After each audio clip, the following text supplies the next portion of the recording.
ओम शांति। आज प्यारे मीठे भगवान की मीठी मुरली मंथन की डेट है 14 जुलाई 2020।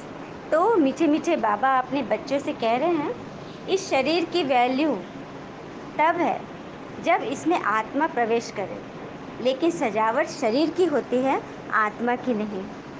भगवान कह रहे हैं ना कि ये शरीर कब काम कर रहा है, जब उसके अंदर आत्मा है। सजावट हम शरीर को सजाते हैं, आत्मा को नहीं। तो आत्मा को सजाने के लिए भगवान ज्ञान और गुण सिखा रहे हैं, जिससे हमारी आत्मा श्रृंगारी होती है। कितने जन्म के लिए? 21 जन्म के लिए।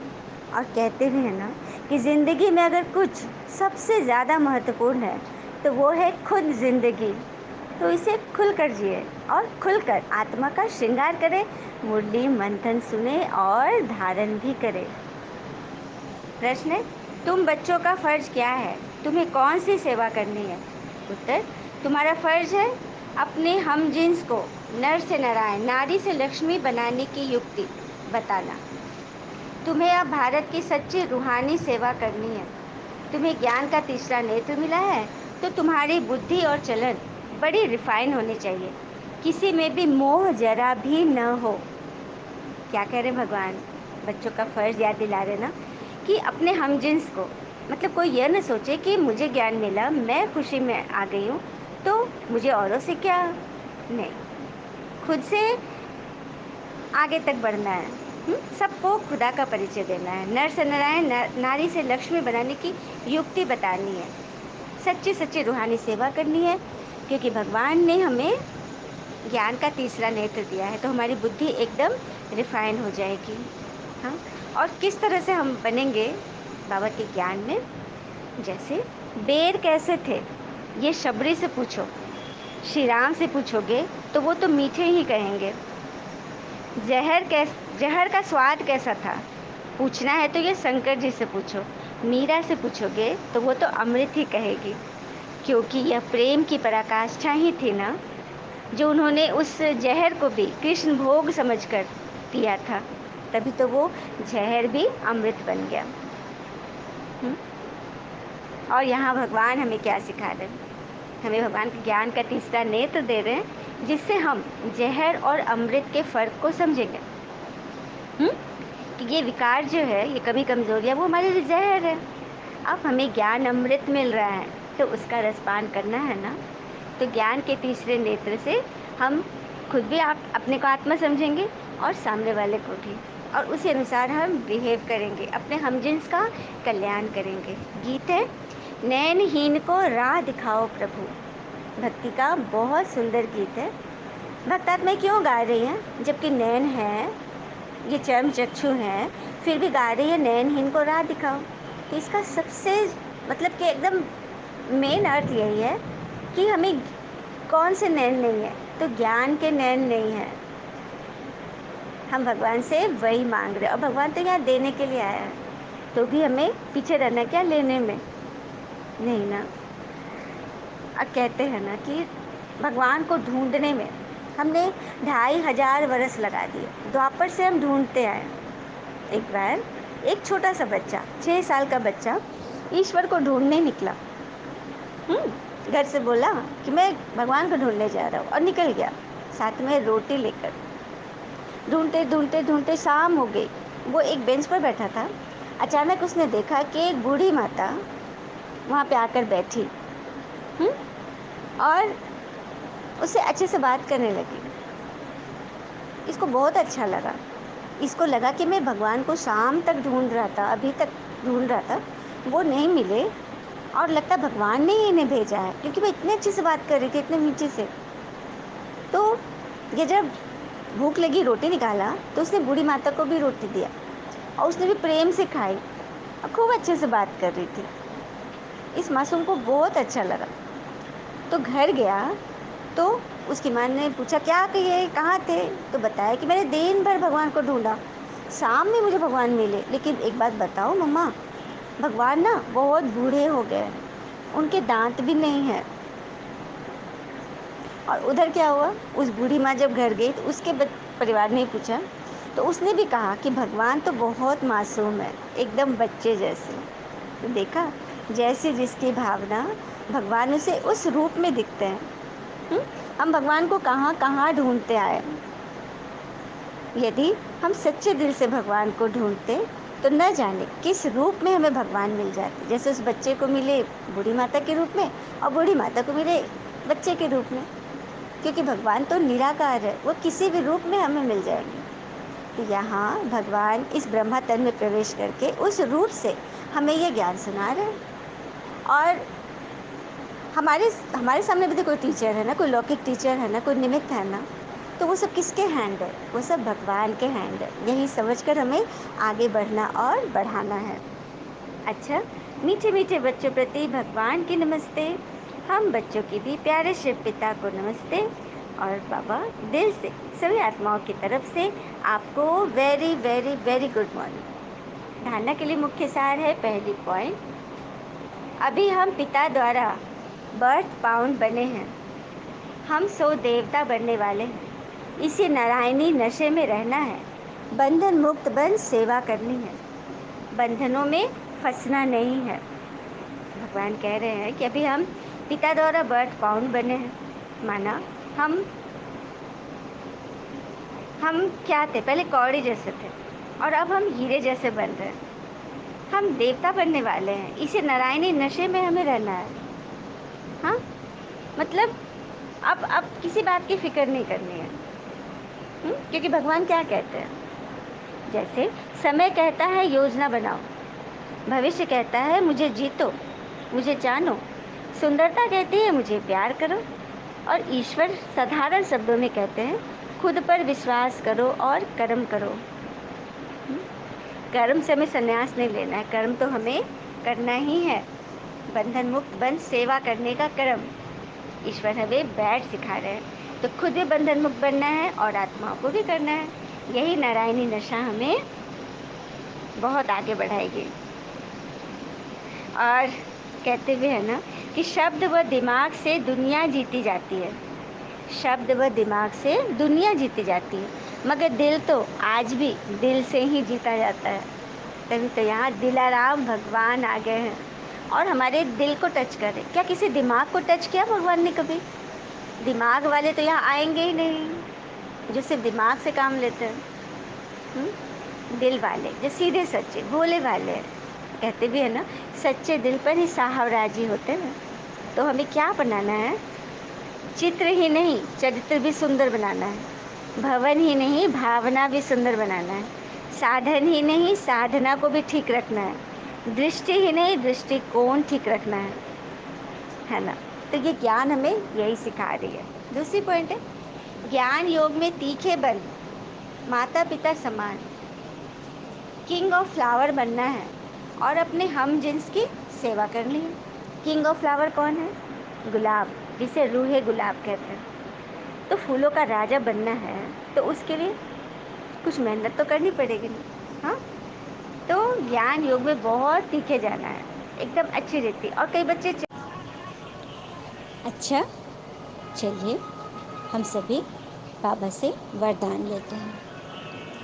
बाबा ने बोला, क्यों क्या के क्वेश्चन की जाल से सदा मुक्त रहने वाले विश्व सेवाधारी चक्रवर्ती भव। क्यों क्या के क्वेश्चन से मुक्त रहने वाले विश्व सेवाधारी चक्रवर्ती भव। आत्माएं बेसिकली इसी चीज़ में फंसती है ना, उसने ऐसे क्यों बोला, उसे ऐसे करना चाहिए, क्या हुआ, मेरे को क्यों बोला। बस यही वो जाल है, मकड़ी का जाल, जिसमें हम उलझ कर रह जाते हैं। आत्माओं से कितनी ज़्यादा हमें दिक्कत होने लगती है, इस पर हम छोटा सा योग का प्रैक्टिस करते हैं। तो सबसे पहले देखें कि हम कौन हैं। कौन है जो ये बोल रही है इस मुख से, इन आँखों से देख रही है, इन कानों से सुन रही है? तो वो कौन है? अलर्ट हो जाएं, अपनी जगह पर शांति से बैठ जाएं। मन बुद्धि से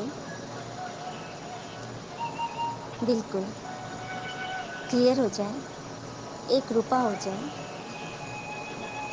और जिस व्यक्ति के प्रति क्या क्यों के क्वेश्चन आ रहे हैं उस व्यक्ति को सामने लाएं, इमर्ज करें। जिनके प्रति मेरे काम, क्रोध, लोभ, मोह, ईर्ष्या, क्यों, क्या, कैसे के विचार चलते हैं। सबसे पहले तो खुद को देखें कि मैं आत्मा, मुझ आत्मा से एक दिव्य प्रकाश निकल रही है और वो मेरे पूरे शरीर में जा रही है। मैं एक लाइट के शरीर में हूँ, बिल्कुल सूक्ष्म। अब उस व्यक्ति को सामने लाएं, देखें कि वो आत्मा बेड पर लेटी हुई है। उसे ध्यान से देखें। मेरी आत्मा उस व्यक्ति को देख रही है मन की आंखों से। फील करें कि उनके पूरे शरीर से लाइट निकलने लगी, उनके चेहरे से दिव्य प्रकाश निकल रहा है। उनका मुस्कुराता हुआ चेहरा, वह चेहरे पर तो एकदम मासूमियत है। उस भान से देखें, उस दृष्टि से। तो मैं भी लाइट के शरीर में हूँ और वो भी लाइट के शरीर में। हम दोनों अब एकदम एक जैसी आत्माएं दिख रही हैं। आत्मा कोई मेल व फीमेल नहीं होती। फिर सोचें कि आज तक मैं इनके बारे में कैसे, क्या, क्यों, कैसे करती थी, क्या क्या सोचती थी। पर ये तो एकदम मेरे जैसे हैं, फरिश्ते हैं। क्योंकि हम दोनों शिव पिता की संतान जो ठहरे। अब उनका हाथ पकड़कर अनुभव करें कि हम दोनों नीले आकाश में होते हुए ऊपर परम धाम में परमात्मा के समीप हैं। विजुलाइज कीजिए कि हम दोनों साथ साथ ऊपर परम धाम में बाबा के समीप हैं। हम उन्हें एक टक निहार रहे हैं। बाबा की अति तेजोमय प्रकाश हम दोनों पर पड़ रही है। इस दूधिया प्रकाश में हम स्नान कर रहे हैं। फील करें हम कितने भाग्यवान हैं। हम दोनों आत्मा भाई भाई हैं। बाबा से वरदान लें, हर क्या क्यों की क्वेश्चन की जाल से मुक्त रह, विश्व सेवाधारी भव।